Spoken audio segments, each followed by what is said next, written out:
The gymnasium went silent the moment Minjun let go of his father's coat and crossed the polished floor. 6 years old, back straight the way Korean children are taught to stand, he walked past 40 folding chairs and 40 staring parents until he reached the woman with the dark skin and the tired eyes. He took Amara Okafor's hand in both of his and walked towards Zuri. "Can my dad keep your mommy?" he asked, clear as a temple bell. "Just for today?" Nobody breathed. Somewhere a chair scraped once. Amara felt the whole room turn. But her daughter Zuri wasn't looking at the boy. The little girl had gone rigid, 6 years old and suddenly carved from stone, her small juice box slipping from her fingers to burst pale across the floor. She was staring past Minjun at the man in the doorway, at his wrist. "Zuri," Amara whispered. "Baby, what is it?" Zuri didn't answer. She couldn't, because she had seen something no one else in that room could see, and it had stopped her heart. Welcome to Afro-Korean Stories by Janet, besties. Please like, share, and subscribe. Comment below where you are watching from and what time it is over there. Before we go into today's story, if you love powerful mafia boss romances filled with passion, secrets, shocking twists, and unforgettable happy endings, you'll love the Ultimate Mafia Boss Love Collection. It includes 15 complete stories, 20 audiobooks, plus 5 exclusive bonus stories you won't find on YouTube. You can grab your copy through the link in the description. Now, let's begin. To understand why a 6-year-old stopped breathing in a room full of strangers, you have to understand the woman standing beside her, and you have to go back further than that gymnasium, further than that morning. You have to go back to a night 3 years earlier at the Olympic Expressway, and a good man died with his hands at 10 and 2 and a question still unanswered on his laptop screen. But first you should know who Amara was before all of it, because she did not always have tired eyes. Once, she believed the world was fair. She had come to Korea at 26, stepping off the plane at Incheon with one suitcase, a linguistic scholarship, and the unshakable confidence of a young woman who had never yet been taught otherwise. Lagos had raised her loud and certain. Her mother sold fabric in Balagan Market and could out-argue a tax officer. Her father taught secondary school English and believed education was a door no one could lock behind you. Amara had inherited both the argument and the belief, and she carried them across the world to a peninsula where almost no one looked like her. Seoul in autumn had astonished her. The ginkgo trees on the University Avenue turned the color of turmeric and dropped their leaves in drifts, and the whole city smelled of roasting chestnuts and cold air. She learned the language the way she did everything, head first and without apology, until the ajumas of the corner shop stopped speaking slowly to her and started gossiping at full speed, which she decided was the truest citizenship Korea could offer. She learned to bow at the right depth. She learned that ajuma was not an insult but a crown. She learned the difference between the polite ending and the intimate one, and she learned, slowly, that some doors here would open for her and some never would, no matter how perfect her grammar. She met Seo Junho in the reading room of the National Library, where he had fallen asleep over a ledger the size of a paving stone. He woke to find her reading the spine of his book over his shoulder, and instead of being embarrassed, he asked her opinion on it. That was the thing about Junho that she would spend the rest of her life trying to explain to people who had never met him. He was a forensic accountant, a man who spent his days finding the lie hidden inside other people's numbers, and yet he had somehow reached his 30s without learning to flinch. He did not flinch at her name, which he practiced until he could say Okafor with the K landing exactly where her father put it. He did not flinch at her skin, at the second looks on the subway, at the Annies who asked him in front of her whether he had considered how the children would look. He simply took her hand on the escalator down into Yeoljiro Station, in front of all of Seoul, and held it. The night he proposed, he cooked. This mattered later more than either of them could have known. He was a disaster in a kitchen, and he knew it. So the fact that he had spent an entire Saturday learning to make doenjang jjigae from a video his grandmother would have been ashamed of was itself the proposal, before he ever said a word. The stew was too salty. The tofu had disintegrated into the broth. He set the bubbling stone pot in front of her in his tiny Mangwon apartment, wiped his hands on a dish towel printed with cartoon rabbits, and said, in Korean, then again in the careful English he'd been practicing, "I want to eat badly made stew with you until we are old. Marry me." She said yes with her mouth full, which he never let her forget. His family did not come to the wedding. The Seos were old Taegu money, the kind that measured itself in generations and land, and the particular Korean arithmetic of face. Junho's mother had a way of looking at Amara that required no translation in any language, a slow settling of the eyes that cataloged her and closed the ledger. To her, Amara was not a person but a rumor that would attach itself to the family name and never wash out. When Junho announced the engagement, his mother said only one sentence, and Junho refused for the rest of his life to repeat it. Amara knew the shape of it anyway. She had heard versions of it in 3 languages on 2 continents. So they married without them, in a small hall in Hongdae, with Junho's university friends and a handful of Amara's fellow international students and the reading room librarian who had watched the whole thing bloom. Amara wore white and a gelly her mother had shipped from Lagos, gold and impossible, and when she walked in, Junho laughed out loud with joy and had to be told twice to stop crying at his own wedding. His mother's absence sat in the room like an empty chair, and both of them agreed, silently, to build a life so full there would be no space left to notice it. For a while they did. Zuri arrived 2 years later, in the deep cold of a February that froze the Han solid at the edges. She came out furious and stayed that way, all coils and lungs, and Junho held her in the hospital and wept again, because weeping at the important things turned out to be the only thing he was bad at hiding. They raised her between 2 worlds, without apology. She fell asleep to Igbo lullabies her grandmother sang down a crackling phone line and woke to her father murmuring the Korean words for the parts of her face. She would grow up to argue in one language and dream in the other, and never once find that strange, because to her it was simply the shape of a family. And she fell asleep, every night without exception, to the ticking of her father's watch. It was not an expensive thing.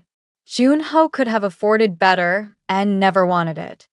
The watch had belonged to his own father, an old automatic with a scratched face and a leather strap that had cracked and been repaired and cracked again, and it ticked with a sound just loud enough that a baby laid against her father's chest could feel it as much as hear it. Zuri would not sleep without it. On the nights Junho worked late, Amara would press her ear to the child's back and mimic the sound herself, tick, tick, tick, and it was never quite enough, and the child always knew the difference. Remember the watch? Amara did not for a long time. That was the whole tragedy of it. The last month of Junho's life, he changed. It was small at first, the kind of thing only a wife would notice. He stopped sleeping. He took calls in the stairwell of their apartment building, and when he came back in his face was arranged into a calm that did not reach his eyes. He was working on an audit he would not discuss, which was itself unusual because he discussed everything with her, talked through his cases at the kitchen table while she corrected his English and he corrected her math. But this one he kept in a folder he carried everywhere and left open on his laptop only when he thought she was asleep. One night she woke at 2 in the morning and found him at the kitchen table, the blue light of the screen on his face, and she saw, before he tilted the lid down, a company name at the top of a document. A logistics firm. She would not remember it correctly for 3 years, and when she finally did remember it, the memory would arrive like a blade. "Come to bed," she said. "Soon," he said and smiled at her, and it was the smile he used on his mother's absence and on the aunties on the subway, the smile that held a door shut. "I found something at work. It's nothing. Go back to sleep, my heart." He fastened his watch every morning, even on the mornings he did not leave the house. It was the last thing he did before he became the version of himself the world was allowed to see. On the last morning of his life, he stood in their doorway with his strap not yet buckled, and Zuri, 3 years old, reached up from Amara's arms and helped him press it closed with her fat, determined fingers, and he kissed the top of her head and told her she was the strongest person he knew. Then he drove onto the Olympic Expressway in the rain, and he never came home. They called it a single-car accident. The road was wet, the barrier gave, the car went down the embankment and into the dark. There were no other vehicles involved, the report said. No signs of anything but a man driving too fast on a bad night. Amara read that report so many times the paper went soft at the folds. She was 32 years old, and she had a 3-year-old asleep against a silence where a ticking used to be, and she believed, because she still believed the world was fair, that grief was the worst thing that could happen to her. She was wrong about that, too. The funeral was the first time she saw his family in the flesh. They arrived in black cars and black clothes and a wall of relatives she had never met, and they moved through the funeral hall as though Amara were a piece of furniture that had been left there by mistake. Junho's mother did not speak to her. When Amara, holding Zuri, stepped forward to bow at the altar where her husband's photograph smiled its unguarded smile, an uncle stepped smoothly into her path, and the message was as clear as the mother's single sentence 3 years before. "You are not one of us. You never were. They took everything." It was not complicated. In the end, the way these things are never complicated for people with old money and older lawyers. The apartment had been in Junho's name, and the name reverted to the family. The savings, the insurance, the small inheritance from his father that Junho had always said would be Zuri's someday, all of it flowed back up the bloodline and closed over as if she had never existed. A cousin came to the apartment while Amara was at the funeral hall and packed Junho's things into boxes and carried them away. His clothes, his books, his grandmother's stew pot. And, though Amara did not know it yet, and would not know it for 3 long years, the watch was not among the things they took, because the watch was not in the apartment at all. The watch had been in the car. Amara asked about it, once, in the weeks after, when she was still capable of asking his family for anything. She called Junho's mother and, in her most careful honorifics, asked whether her husband's watch had been recovered, because her daughter could not sleep, because it was the only thing she wanted, because it was the one small piece of him a 3-year-old could hold. There was a silence on the line. Then Junho's mother said the last words she would ever say to Amara. She said, "There was no watch." And she hung up. Amara believed her. Why would she not? She folded that grief in with all the others and carried it down into the years that followed, into the apartment half the size of the old one, into the mornings that started at 4. But there had been a watch.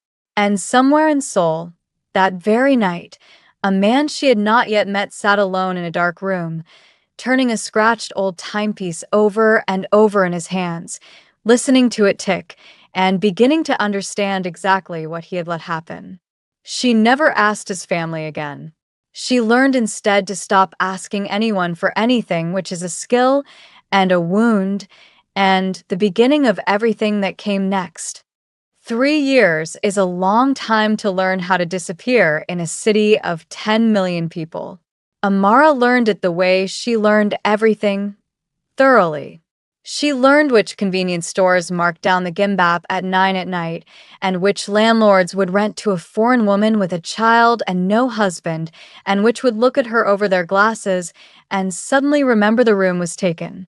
She found 2 rooms in a half basement in a neighborhood far from Gangnam, where the window sat at ankle height to the alley, and the damp came up through the floor in the rainy season and bloomed on the walls in shapes she taught Zuri to see as animals, so the child would laugh instead of cry. A rabbit, a dragon, a fat sleeping cat. She took the jobs no one else wanted, because they were the jobs that would take her. Before dawn, she cleaned a jimjilbang in the hours between the last drunk salaryman staggering out and the first retirees shuffling in for their morning soak. She mopped the tiled floors of the bathhouse and wiped down the wooden shelves of the sleeping room and scrubbed the little eggs and siki counter until it shone, and she was paid in cash, and the manager's assumption that a woman who looked like her was lucky to have it. There was one mercy in that place, and her name was Baksun, though Amara only ever called her emo, Auntie, the way you addressed a woman who had earned it. Baksun was 70 if she was a day, built like a rice sack and twice as stubborn, and she ran the food counter with an iron ladle and a running commentary on the failings of everyone under 60. On Amara's first morning, Baksun had watched the new cleaner work for exactly 1 hour, then set a bowl of sajibi on the counter without a word, the hand-torn dough dumplings steaming in an anchovy broth she made herself before anyone else arrived. Eat, Baksun had said. You're too thin. Thin women mop badly. There was no logic in it, and Amara had eaten it standing up with tears in her eyes she blamed on the steam, and that was the beginning of the only thing in Seoul that felt like being claimed. Baksun called her Yuri Amara, Aramara, the way she might have said our girl, and to a woman who had been made furniture at her own husband's funeral, that small possessive was a country all its own. That man came in again, Baksun announced one morning, meaning nothing by it yet, ladling broth. The one with the shiny shoes and the men who walk behind him. Soaked in the good bath for an hour, tipped like a fool, said nothing to anybody. Something's wrong with a man that quiet. Amara wasn't listening. She was watching the clock because at 7 she became a different person. By day she taught English at a hagwon in Gangnam, one of the glittering cram school towers where the children of the wealthy were fed education by the hour, like fuel into a furnace. She was good at it, better than good, and the parents who would not have invited her into their homes paid handsomely for their children to sit in her classroom, because a native fluent teacher was a native fluent teacher, and the market, unlike the country, did not care what she looked like. She taught 7-year-olds to say I would like instead of I want, and she thought, every single day, about the difference between those two sentences, and about how much of her life had drained out through the gap between them. Zuri came with her to the hagwon in the afternoons, to the daycare room on the 3rd floor where the staff let the teachers' children wait. And it was there, in that fluorescent room that smelled of rice crackers and floor cleaner, on an ordinary Tuesday in the plum rain season, that a quiet boy with a bowl haircut and a serious face walked up to Zuri Okafor, held out a single Jeju tangerine in both hands like an offering at a shrine, and changed the course of both their lives. You can have this, Minjun said. You looked like you wanted one. Zuri, who was 6 and did not believe in accepting things from strangers, looked at the tangerine, then at the boy, then back at the tangerine. Why, she said. It was not a question. Zuri's why was never a question. It was an interrogation, and it had made grown women cry. Minjun considered this with the gravity of a small diplomat. Because you were sitting alone, he said. And my mom used to say tangerines are for sitting alone. Then he set it down beside her and walked back to his corner and did not bother her again, which was, as far as Zuri was concerned, the single most respectful thing anyone had ever done. She peeled the tangerine in one long spiral, the way her father had taught her before she could remember being taught, and she ate half and carried the other half across the room and set it down beside this strange, serious boy without a word, and a friendship was built, as the best ones are, entirely out of fruit and silence. Amara noticed none of it that first day. She was grading workbooks and thinking about the electricity bill. She noticed the boy's father a week later, and him she could not fail to notice, because the whole daycare rearranged itself around him when he came through the door. He arrived at closing time in a long dark coat, and the staff who were normally so brisk went soft and low and bowed too deeply, the way people bow when the bowing is not really respect but something with fear folded inside it. Two men waited by the elevator with their hands crossed in front of them and their eyes moving over the room. And in the center of it walked a man of maybe 40, with a still face and shoulders that took up more space than they should, a man the entire staff addressed as Sejangnim, boss, president, sir, with an emphasis that made the word mean something heavier than a title. Amara pulled Zuri back, toward her on instinct. Every mother in the room did the same with her own child, a small tide of protective motion, and the man saw it happen, and something crossed his still face and was gone before she could name it. He crouched down to his son's level, and the feared man, the man the whole floor was afraid of, reached out to gather his boy's coat closed against the evening cold and completely, hopelessly failed to fasten the toggle. He tried 3 times. His hands were too big or the toggle too small or the grief too fresh, and Amara watched Kong Teo, whose name she did not yet know, whose empire she could not yet imagine, kneel on the floor of a Hagwon daycare and lose a silent battle with his own son's coat, while 2 enforcers watched and pretended not to. Minjun, patient as a monk, waited. Finally, the boy took his father's enormous hands in his small ones, guided them, and pushed the toggle through himself. "Like this, Appa," Minjun said. "I showed you already." "You did," the man said. His voice was very low. "I forgot." And Amara, who had spent 3 years building a wall around herself brick by careful brick, felt one brick, exactly one, come loose. She did not want it to. She knew what men like that were. She had cleaned the bathhouse floor for men like that. But she had also once helped a man buckle a watch he could manage perfectly well on his own, simply because the doing of it was love, and she recognized, across a crowded room, the specific helplessness of a parent who did not know how to do the small tender things the missing one used to do. She looked away before he could catch her watching. But that night, in the half-basement, she lay awake longer than the exhaustion should have allowed, and she thought about a man who could command a room and could not close a code, and she was angry at herself for thinking about him at all. The next morning there was an envelope in her mailbox. It was not addressed. It was not stamped. Inside was a single sheet of heavy paper, embossed at the top with the name of a foundation she had never heard of, and beneath it, in formal Korean, a notification that Zuri Okafor had been selected as the recipient of a full childhood education scholarship, all fees and materials covered through the end of elementary school, no application required, no response necessary, no name to thank.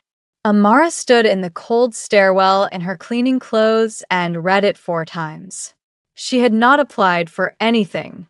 She had told no one her daughter's full legal name, not the daycare, not the Hagwon, not Boksun. And yet here it was in black embossed ink, a gift with no hand attached to it, and she felt, standing there, not gratitude, but the first cold finger of a question she could not yet shape. Who was watching her closely enough to know her daughter's name? And why would someone with that kind of money reach down into a half-basement in the wrong part of the city to lift up a child who is nothing to them?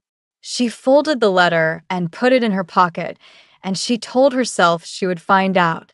But she was so tired, and the world had taught her that when something finally goes right, you do not turn it over to look for the rot. So she let it go. She should not have let it go. But what she found when she finally pulled that thread was not what she was looking for. What she found, when she finally let herself pull the thread 3 weeks later, was Kong Teo standing at the top of her basement stairs at 9 o'clock on a Thursday night, alone, with no black cars and no men in the alley, holding 2 plastic bags of groceries and looking as though he would rather be facing a firing squad. Amara opened the door with Zuri's dinner still on her hands and every wall she owned slamming back into place at once.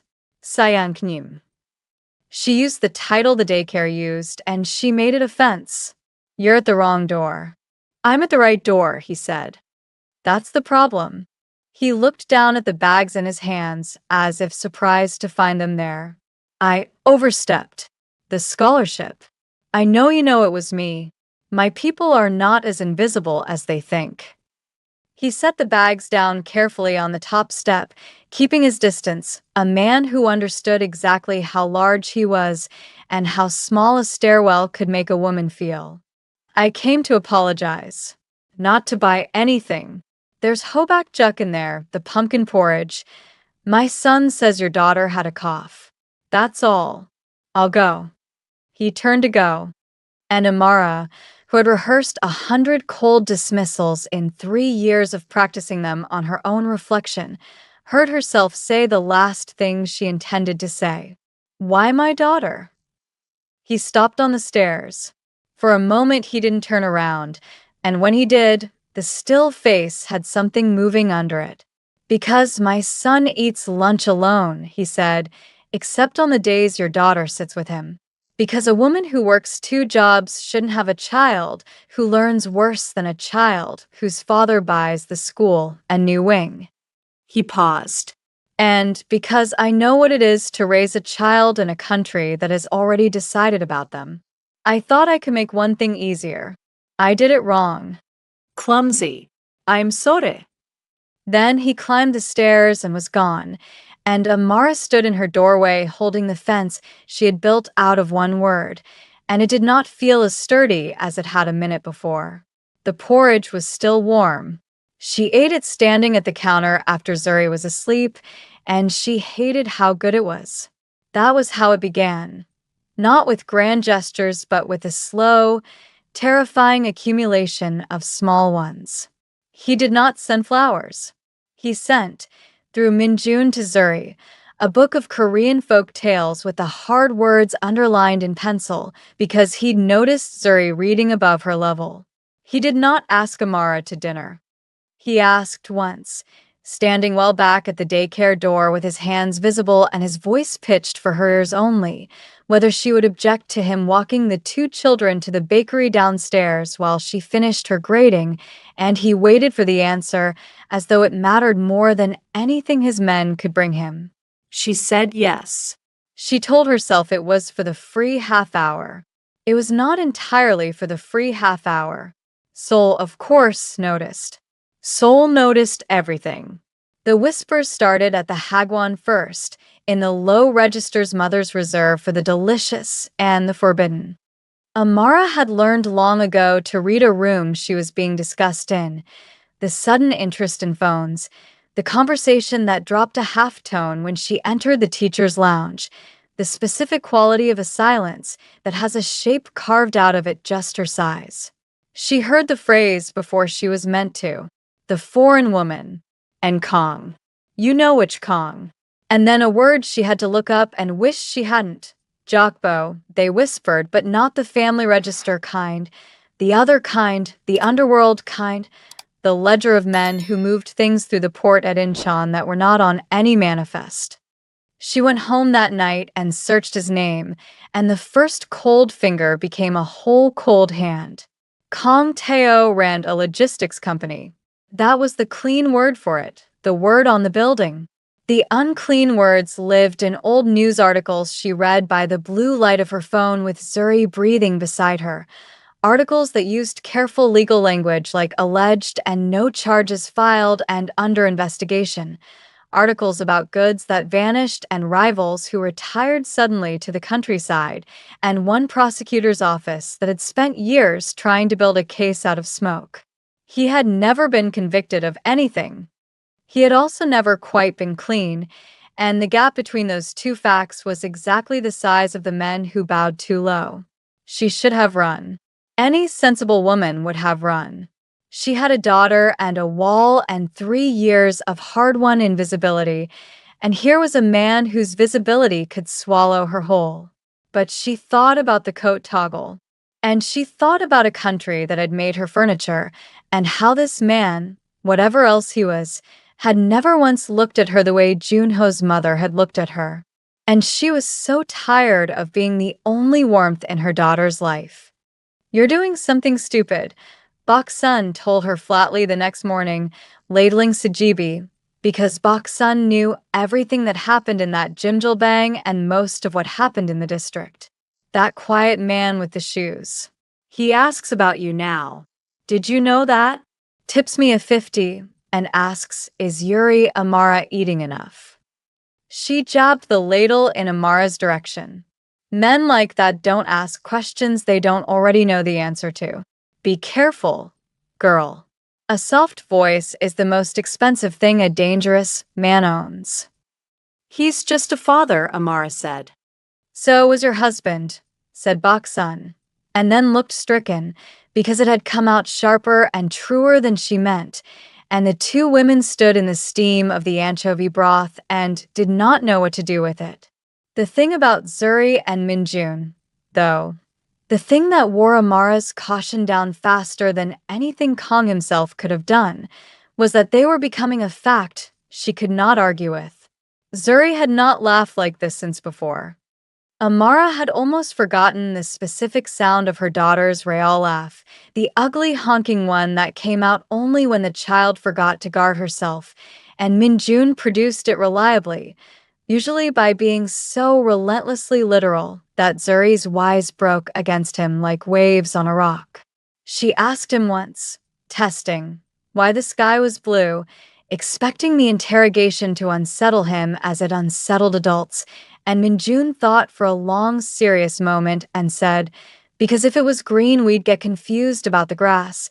And Zuri laughed the honking laugh so hard she fell off the bench, and Amara, watching from across the room, had to turn away and press her knuckles to her mouth. The children invented a two-country world between them without being told to. Minjun learned to say Kidu for hello because Zuri taught him her grandmother's word, and Zuri taught Minjun that jollof rice and bibimbap were the same food being brave in different languages, a theory she defended with the ferocity of a small scholar. And Zuri, who called almost no adult anything at all, began, carefully, testing the weight of it, to call Kong Ajiasi, uncle, Mr. The honorific a child gives a grown man she has decided is safe. Amara heard it the first time and felt her stomach drop because she knew what it meant. It meant the wall was gone, not lowered. Gone. And she had not been the one to take it down. Kong heard it too. Amara watched his still face do something it did not know how to do. Watched a man who ran an empire get ambushed by one small word from a child who was not his, and she watched him look away quickly the way she looked away, and she understood that whatever this was, it was not one-sided, and it was not a game, and that was so much more frightening than if it had been. She decided, finally, to find the bottom of it. Not the man, the money. The scholarship, the porridge, she could explain as a decent impulse. But she was a forensic accountant's widow, and she had spent 7 years absorbing the way Junho thought at the kitchen table, the way he followed money the way a hunter follows blood, and something about the shape of the kindness bothered her. It was too complete. It was too early.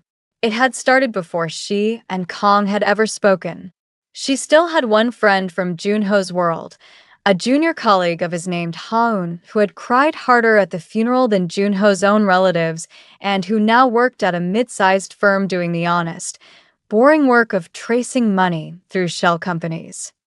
Amara took her to a Pojangmika tent on a cold night, bought her tekbaki and soju, and asked her, as casually as she could manage, to look into a foundation. Just the structure. Just where it sat. Haun called her back 4 days later, and her voice was strange. The foundation's clean on paper, she said. Registered charity. Real board. Real filings. But I followed the funding up the way you asked. Amara, the money that seeded it, the parent entity, it routes through a holding company.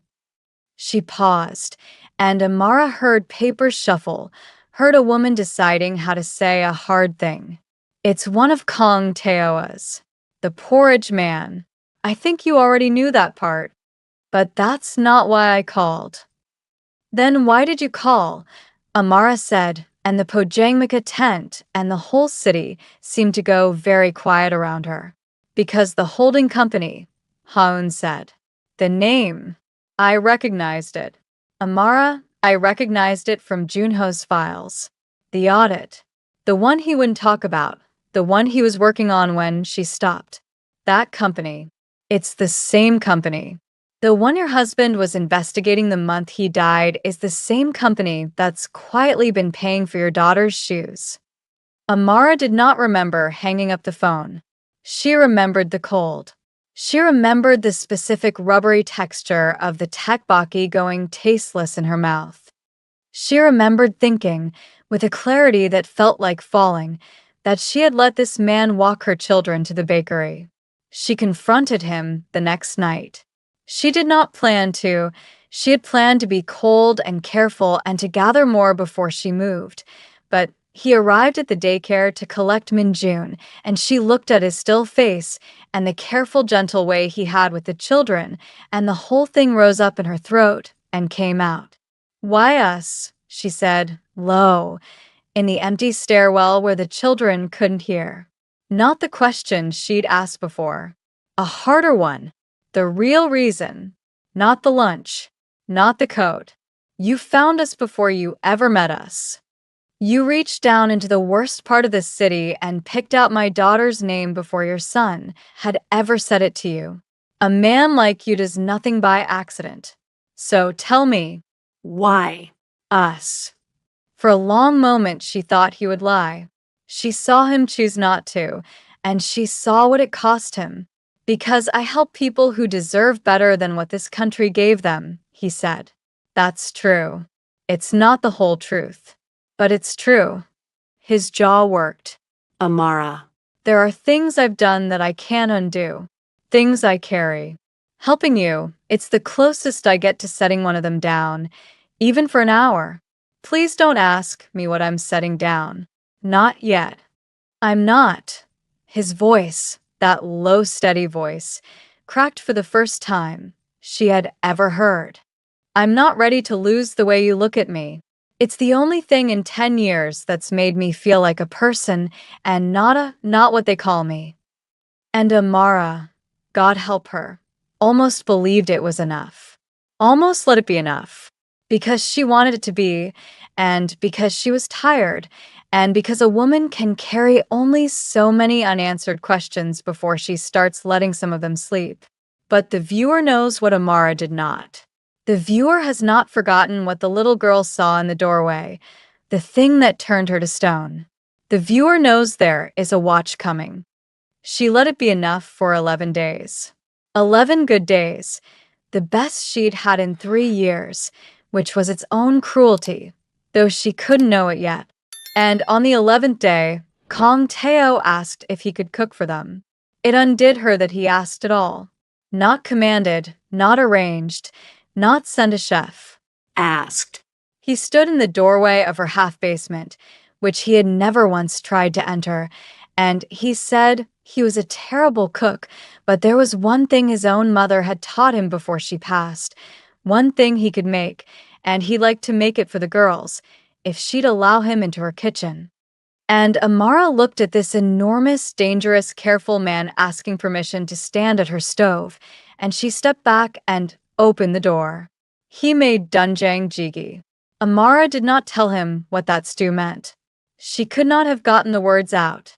She stood in the doorway of her own tiny kitchen and watched a man she should have feared stir soybean paste into anchovy broth exactly the way her dead husband had stirred it the night he proposed.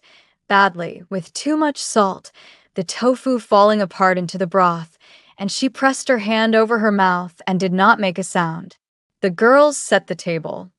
Minjun folded the napkins into triangles because his mother used to, and Zuri copied him without being asked. And when Kong ladled the stew into bowls and set one in front of Zuri, the child who had spent 3 years politely refusing to admit any food was as good as her father's, took one careful spoonful and went still, and then looked up at her mother with her eyes full and said, in a small, wondering voice, "Amma, it tastes like home." Amara had to leave the room. She stood in the dark of the tiny hallway with her back against the damp wall and wept as silently as she could, because for the first time since a car went off an expressway in the rain, her daughter had tasted home and found it, and it had been ladled out by a stranger's hands, and she thought, she let herself think, for the length of one breath, maybe I could have this. Maybe the world is not only fair or only cruel. Maybe it can give something back. She wiped her face. She went back in. She would have this dinner if it killed her. And it was then, as she sat down and reached for her own spoon, that Zuri's chopstick slipped off the edge of the table and clattered to the floor beside Kang's chair, and the little girl bent down to retrieve it, and came face to face, at exactly her own eye level, with the wrist of the man reaching down to help her, with the watch on his wrist, the scratched face, the leather strap cracked and repaired and cracked again, the old automatic that ticked with a sound just loud enough that a baby laid against a chest could feel it as much as hear it, the sound she had fallen asleep to every night of her life until the night it stopped. Zuri did not scream. She did not cry. She simply went rigid, 6 years old and carved from stone, one hand frozen halfway to the fallen chopstick, staring at the thing on the stranger's wrist that could not possibly be there, that had been in a car that went into the dark, that his grandmother said did not exist. And in the warm little kitchen that smelled of home, over a stew that tasted like her father, the child began, very quietly, to shake. Zuri. Amara's voice came out wrong. "Baby, pick up your chopstick." The child did not move. Kong had gone still too, not the practiced stillness he wore like a coat, but the real thing, the stillness of a man who has felt a floor shift under him. He followed the child's stare down to his own wrist, and Amara watched the color leave his face, watched the empire drain out of him until there was nothing left in the chair but a frightened man, and she did not understand yet. She only knew that her daughter was shaking and this man was afraid, and the stew was going cold, and something was terribly, terribly wrong. "What is it?" Amara said. "Zuri, what do you see what's wrong?" Amara. Kang's voice was barely a voice. "Let me explain." Explain what? She was on her feet now without deciding to stand. "She's frightened. What is there to?" And then her own eyes went to his wrist, because a mother follows her child's stare the way water follows the low ground, and she saw it. She saw it the way you see your own name in a stranger's mouth. For a moment it meant nothing, an old watch, a common enough thing. And then the years peeled back all at once. 3 years of a child pressing her ear to a silence. 3 years of there was no watch. 3 years of a folded grief she had carried down into the dark, and the scratched face resolved into the only scratched face it could ever have been, and the room tilted, and Amara Okafor reached out and gripped the edge of her own kitchen table to keep from going down. "Where?" she said. She could not manage more than the one word. "Where did you?" Minjun looked between the three frozen adults and his frozen friend, a 6-year-old suddenly aware that something enormous was happening that no one would explain, and did the only thing that made sense to him. He reached over and quietly picked up Zuri's fallen chopstick and set it back on the table where it belonged, as though tidiness could put right whatever had just broken open in that room. It could not. Nothing could now. The watch was on the table between all of them, still ticking, still keeping the time it had kept through a wedding and a birth and a death and 3 years of a widow's silence, and it was about to speak, at last, and tell Amara exactly what her husband had died for, and who had been sitting at her table, eating her stew, teaching her daughter to laugh. Before we continue, a quick note for everyone who loves these mafia boss romance stories. I've bundled 20 of our most loved Afro-Korean romance stories into the Ultimate Mafia Boss Love Collection.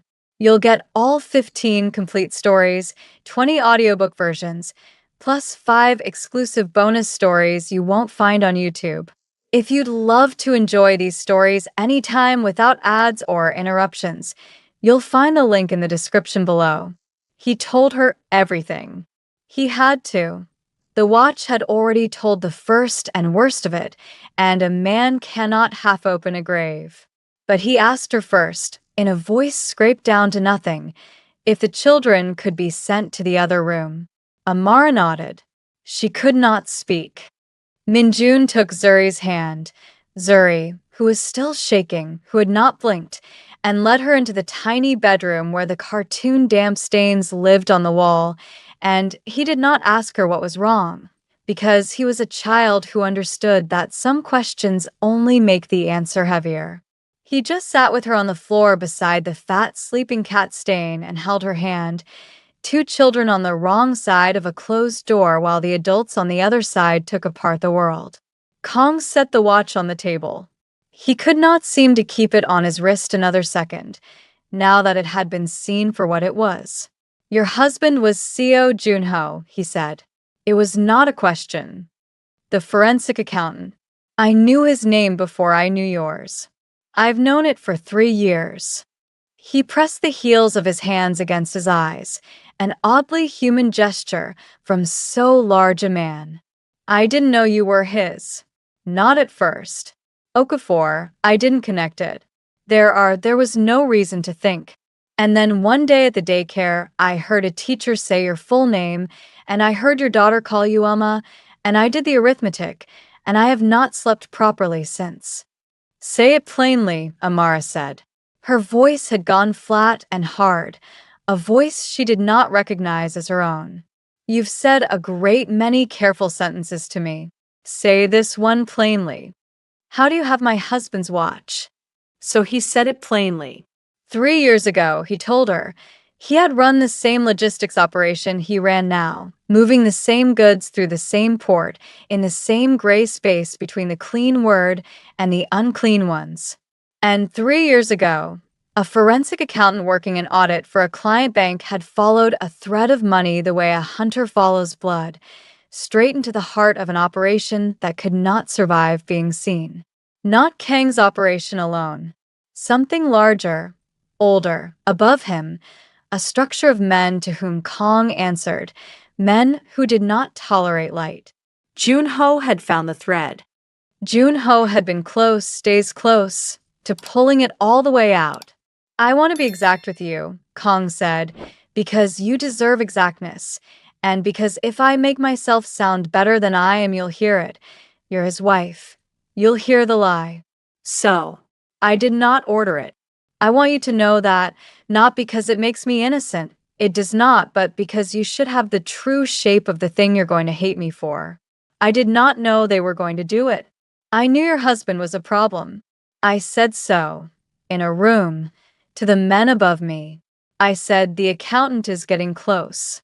That is all I said. I thought they would buy him or frighten him or bury the paperwork. I did not know they would. Say it, Amara said. They ran him off the expressway, Kong said. In the rain. They made it look like the road. And it was clean, it was so clean the police never blinked, and afterward one of the men who did it brought me a box of the things they'd taken from the car, because that is the protocol, you sanitize, you remove anything that connects. And in the box there was a watch. He looked at it on the table. An old automatic. Scratched. A repaired strap. Nothing valuable. They'd almost thrown it in the river. And I don't know why I kept it. I have asked myself for 3 years. I kept it because it was the one human thing in a box full of a man's erased life, and I could not put it in the river, and I could not give it back without confessing, and so I kept it, and I have carried the man I helped kill on my wrist every day since, as the only penance I was brave enough to pay. The kitchen was very quiet. The stew had gone cold and gray in its bowls. Somewhere far above them a scooter went by in the alley, and the ordinary sound of it was obscene. The scholarship, Amara said slowly. She was assembling it now, piece by piece, the forensic accountant's widow doing the arithmetic her husband had taught her at this very kind of table. The porridge. The rent. My landlord who suddenly forgave 3 months. That was you. All of it was you.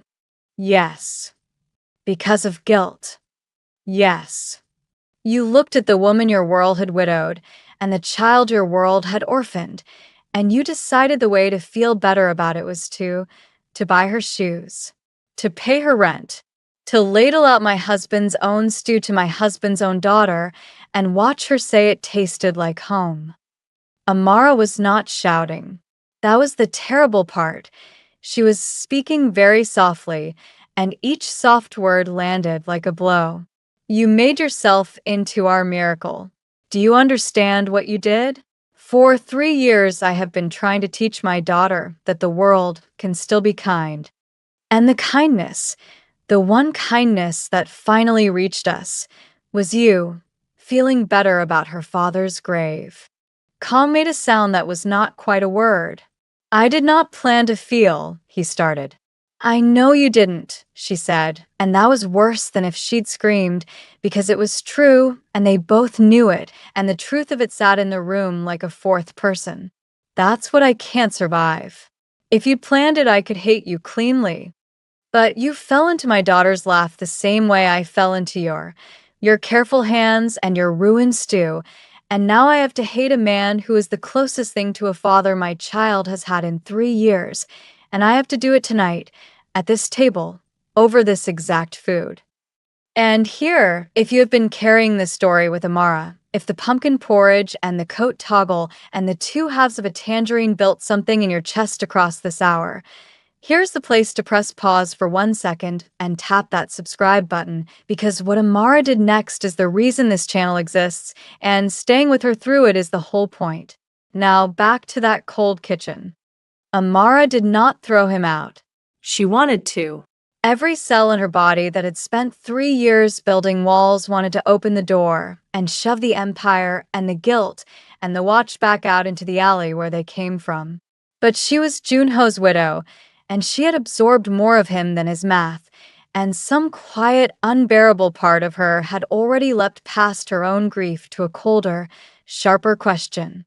The men above you, she said. The ones who did it. Who are they?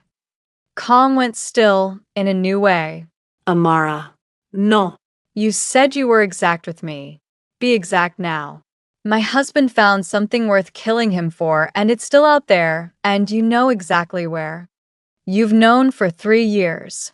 You built a foundation to launder your guilt when you could have built a case to bury the men who... Her voice finally broke on the last word, the only crack in the whole flat, terrible calm. He died for what he found, Kong. And you kept his watch instead of his work.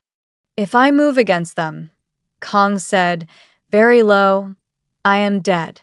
And then my son has no one. Do you understand? Minjun has no mother. If I do what you're asking, he has no father either. I have spent 3 years choosing to keep my son a father over doing the thing you're about to ask me to do. Then we understand each other, Amara said, because I have spent 3 years choosing to keep my daughter a mother, which is why I have swallowed every insult this country has fed me and mopped every floor and never once made a sound. Don't tell me about the cost of staying alive for a child. I wrote the book you're quoting. They stared at each other across the ruined stew. Two parents who had each spent 3 years making themselves smaller to keep a child safe, and something passed between them that was not love and was not hate, but was the terrible recognition of a matched wound. And then the bedroom door opened, and Zuri stood in it. She had stopped shaking. That was the first thing Amara saw, and it frightened her more than the shaking had, because her daughter's face had gone to a place children's faces should not be able to go. Zuri crossed the kitchen. She walked past her mother. She walked up to Kong Teo, this enormous man folded small in a kitchen chair, and she looked at the watch on the table, and then she looked up into his face with her father's own directness, the why that was never a question, and she said, "You had my daddy's watch." "Yes," Kong said. He did not look away from her. Amara would give him that for the rest of her life. He did not look away from the child. "I did." He never took it off. Zuri's voice was very clear and very small. "Not ever." He only would have took it off if, and there the child's forensic logic, her father's logic, arrived at the end of its own thread, and Amara saw the exact instant her 6-year-old understood and started forward to stop it, and was too late. He only would have took it off if he was gone, Zuri finished. "So you were there. When he got gone. You were there." The kitchen held its breath. "I was not there," Kong said. "But I could have stopped the men who were, and I didn't, and that is the same as being there, and you're right to look at me the way you're looking at me. Don't stop. Whatever your mother decides, don't ever stop looking at me like that. It's the truest thing anyone has said to me in 3 years." And Zuri, who had frozen in a gymnasium, who had frozen at this table, who had carried her father's silence in her small body for half her life, did the thing that broke every adult in that room. She picked up the watch. She held it to her ear. She listened to it tick, the sound she had fallen asleep to and then been denied, the sound her mother had tried and failed to mimic with her own mouth against a baby's back. And her face crumpled all at once, the stone giving way, and she began to cry the way she had not let herself cry at 3 years old, because at 3 you do not yet understand what forever means. "It still works," she wept. It still works. It never stopped. It was ticking this whole time, and we didn't know." Amara went down on her knees on the kitchen floor and gathered her daughter and the watch and all of it into her arms, and over the child's shaking shoulders, she looked at the man who had brought her husband's heartbeat back into the house, and she did not know, she genuinely did not know, whether she was looking at the worst thing that had ever happened to her or a second chance wearing its face. Both. It was both. That was the cruelty, and that was the truth. Later, much later, when Zuri had cried herself to sleep in the bedroom with the watch clutched in both hands and Minjun asleep beside her, because no one had the heart to separate them, the two adults sat at the table with the cold stew still between them, because neither had been able to bear clearing it. "There's more," Amara said. It was not a guess. She had been assembling all night, and the structure had a hole in it, one last piece that had not yet been set. Junho's family, his mother. When I asked her for the watch, the one thing I asked her for, the only thing, she told me it didn't exist. She said there was no watch, and she hung up, and I believed her. Amara's eyes came up, and they were terrible. How did his mother know to deny a watch that was in a box in your possession? How did she know to deny it existed at all, unless someone told her it did? Kong closed his eyes. "Say it plainly," Amara said, for the third time that night. "The client bank your husband was auditing," Kong said.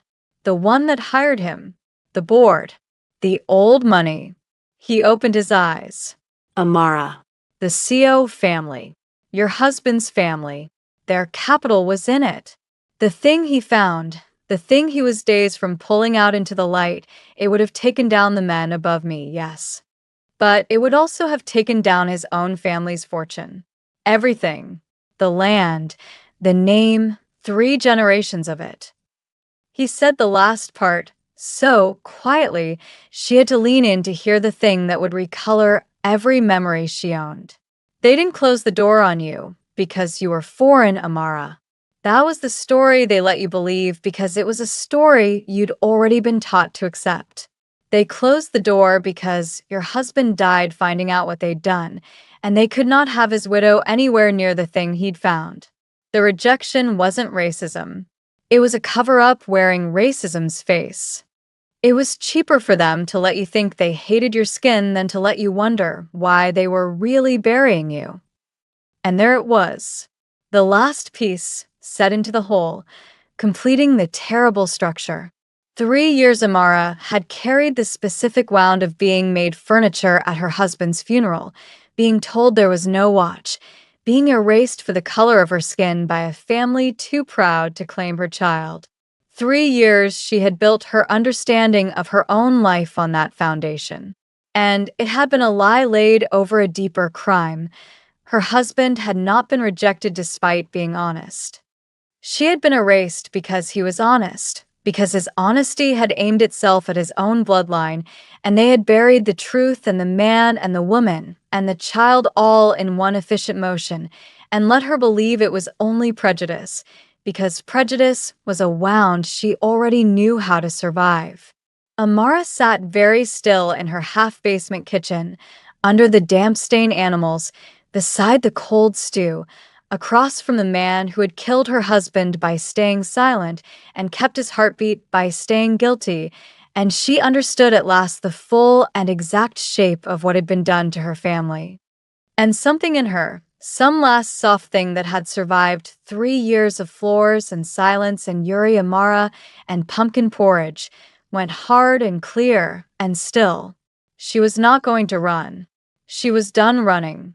Tomorrow, Amara said, you're going to tell me everything you know, every name, every account, everything my husband found, and everything they did to bury it. She stood. She picked up the 2 bowls of cold stew, at last, and carried them to the sink, and her hands did not shake. You've spent 3 years wearing his watch to feel your guilt, Kong. That's over. Guilt is a thing you feel. I'm not interested in what you feel. She turned on the tap. I'm interested in what you're willing to lose. He did not answer that night. She had not expected him to. A man does not decide to die for a stranger's justice between the soup and the sink, and Amara was enough of a realist to know that the resolve she'd found in herself could not be transplanted into him by force. She sent him home. He gathered his sleeping son from beside her sleeping daughter, and Minjun stirred and murmured and did not fully wake, and at the door Kong stopped with the boy in his arms, and the watch still on the table where Zuri had left it. Keep it, he said, looking at it. It was never mine. It should never have been mine. I only ask, he stopped. You don't get to ask for anything, Amara said, not cruelly, just as fact. No, he agreed. I don't. And he carried his son up the basement stairs into the soul night, and Amara stood in her doorway and watched the man go, and did not know if he would come back changed or come back afraid, or not come back at all. She barely slept. In the gray hour before dawn, she gave up and dressed and went to the one place in the city that had ever felt like it might hold her. Boksun was already at the Jimjilbang, already ladling, the anchovy broth already fragrant in the empty pre-dawn bathhouse. She took one look at Amara's face and set down the ladle and came around the counter, which she had never once done, and put a hand the size and texture of a garden glove against Amara's cheek. Who died? Boksun said. Not unkindly. She was a woman who had buried a husband and 2 brothers, and did not flinch at the word. No one, Amara said. Everyone. 3 years ago. And then, because Boksun was the only person in 10 million who had ever called her ours, she told her. Not all of it, but enough. The watch. The man. The family. The lie under the lie. Bok Sun listened without a single interruption, which for Bok Sun was a kind of miracle, and when Amara finished, the old woman was quiet for a long moment, stirring the broth that did not need stirring. You know what Jong is, Bok Sun said finally. It was not quite a question. The thing we have that you foreigners never have a word for. Everyone tells it to you wrong. They say it's affection. Warmth. The soft feeling between people who've shared a pot of soup. She shook her head slowly. That's the tourist version. Jong isn't the soft thing, girl. Jong is the thing that stays after the soft thing is gone. It's the bond you can't cut even when you want to, even when the person has hurt you, even when every sensible bone says walk away. It's not given by people who owe you nothing. She looked up, and her old eyes were sharp. It's given by people who owe you everything and stay to pay it. Anyone can love you on an easy day. Jong is who's still at your table on the worst one. Amara sat with that in the steam of the empty bathhouse. He owes me a debt he can never pay, she said. Yes, said Bok Sun, ladling out a bowl of sajibi and pushing it across the counter. So, the only question that matters is whether he stays to try, or whether he runs like the men above him ran their whole lives. That's not about your heart, girl. Forget your heart. Your heart's been lied to too many times to trust. That's about his spine. She tapped the counter. Eat. You're too thin. Thin women make bad decisions. Amara ate. And somewhere across the city, in a penthouse that was everything her half-basement was not, Kong Teo sat awake with his sleeping son and a phone in his hand and a number in it that he had never once dialed, the number of a prosecutor's office that had spent years trying to build a case out of smoke. And for the first time in 3 years, he was thinking about picking up the phone. But he had not dialed it yet. And the men above him had eyes everywhere. And Amara had just told an old woman in a bathhouse a secret that, spoken in the wrong ear, could get a widow and her daughter run off an expressway of their own. She did not know that yet. She finished her soup. She thanked her emo. She went to wake her daughter for school, the watch ticking now on Zuri's wrist, wound with the child's own careful fingers, keeping a heartbeat that had outlived the man whose it was.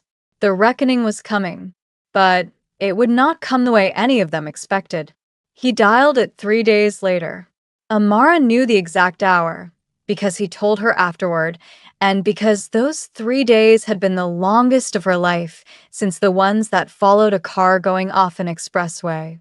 For 3 days, she went to work and taught 7-year-olds the difference between I want and I would like, and she did not know whether the man who held her family's justice in his hands was going to be brave or was going to run, and she had decided somewhere around the second sleepless night that she could not build her daughter's future on his spine.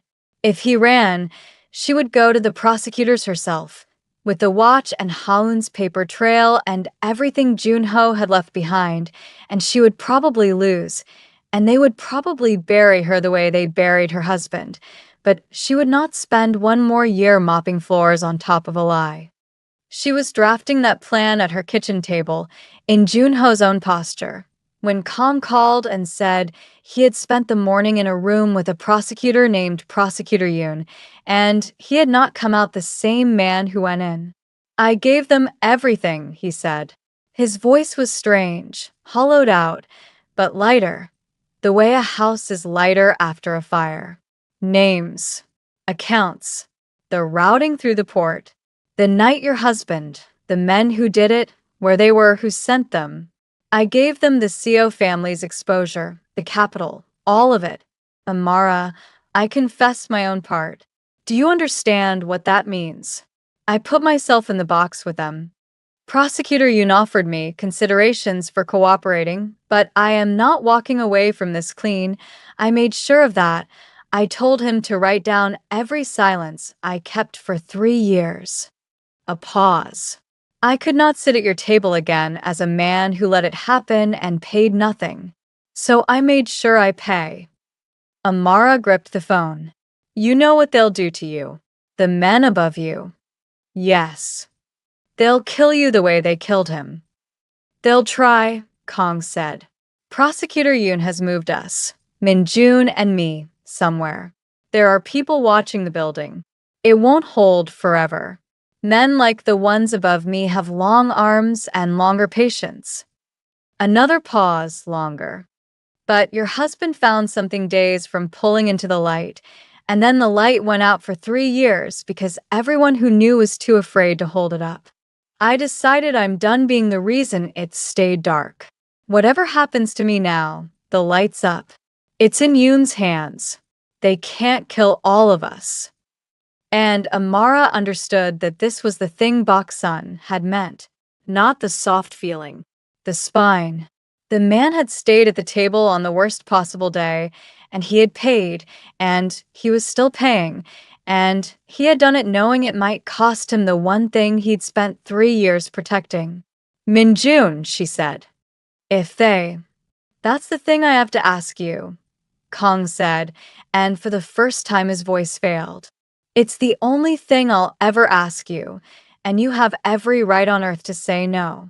If something happens to me, if the long arms reach, my son has no one, Amara.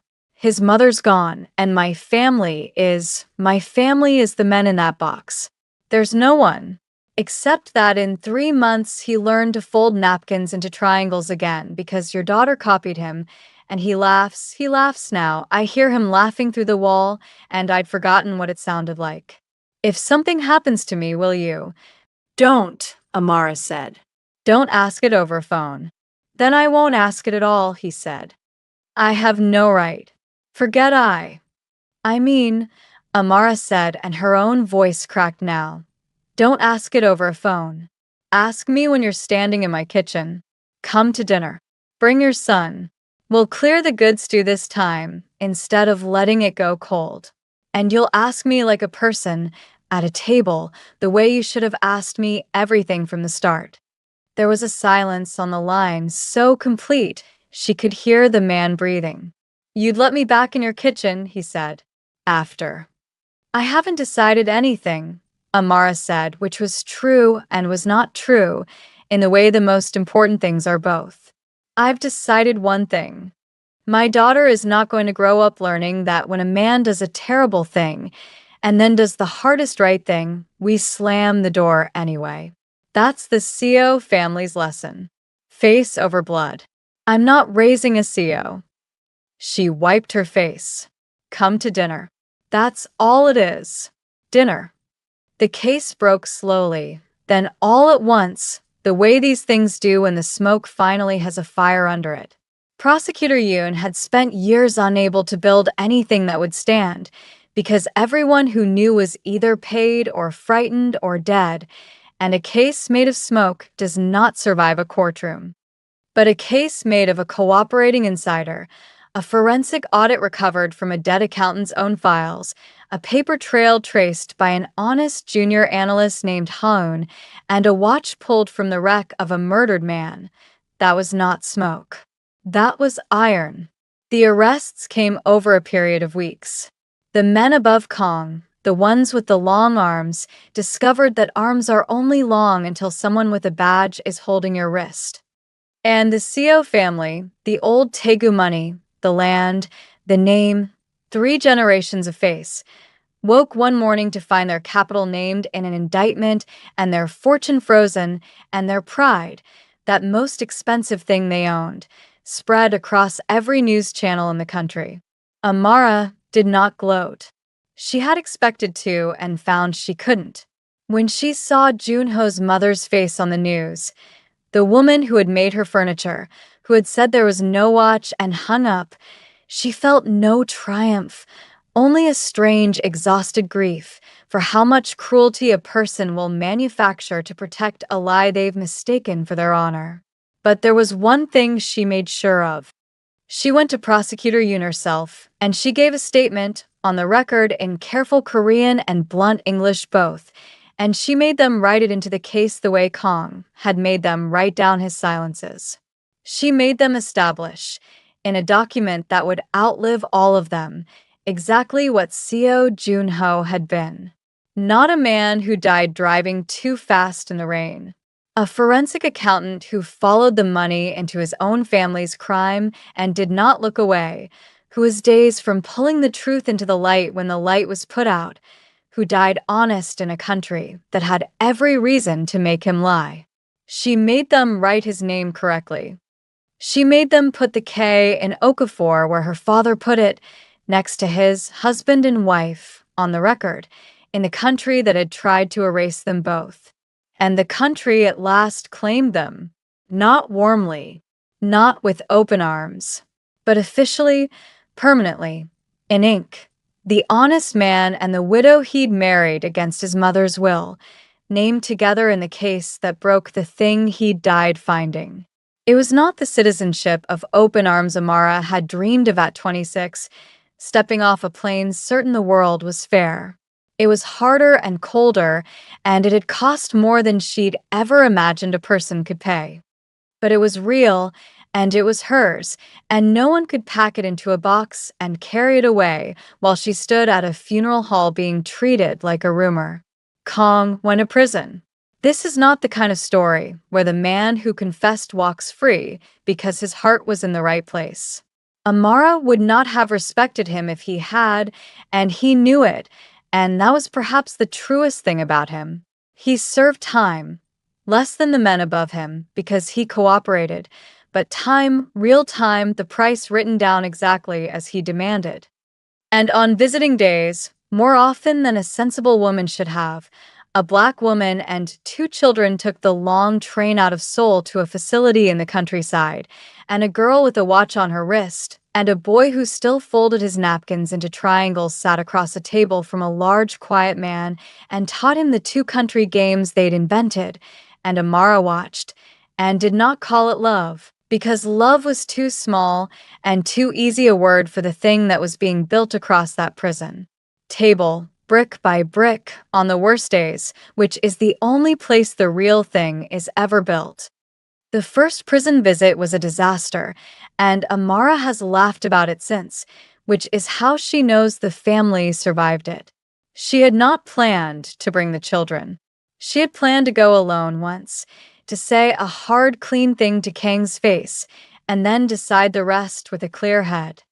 But Zuri had heard the word prison through the thin wall of the half-basement, and had appeared in the kitchen doorway in her pajamas with the watch on her wrist and her father's flat Y in her eyes, and had informed her mother that Minjun's appa was Minjun's only appa, and you did not make a person visit their only appa alone. That was the rule. And Amara had discovered that her daughter had begun making rules for the family the way her father used to make them, quietly, immovably, and that arguing was a waste of a morning. So they all went. And the countryside facility was cold, and the visiting rooms smelled of disinfectant, and the guard looked at the black woman and the 2 mismatched children with a face Amara had spent 9 years learning to read, and it was awful. All of it, until Kong came through the door in the drab clothes that made him look somehow larger and more human at once, and Minjun stood up so fast he knocked his chair over. And in the ringing silence of that grim room, Zuri looked at the fallen chair and said, with the exact timing of a child who has been saving a joke, "You have to fold it into a triangle first." And Minjun laughed.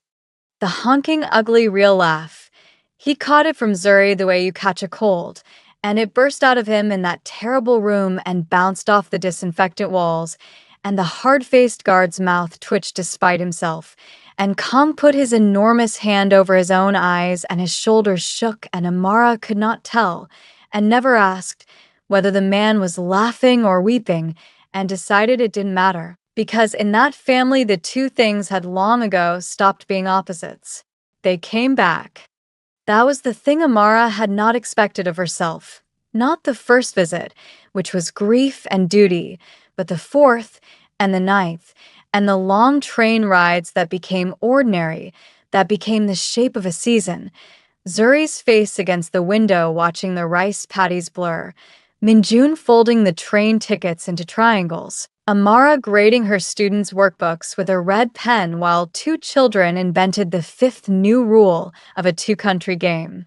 She told herself, for a while, that she was doing it for Minjun, who had no one.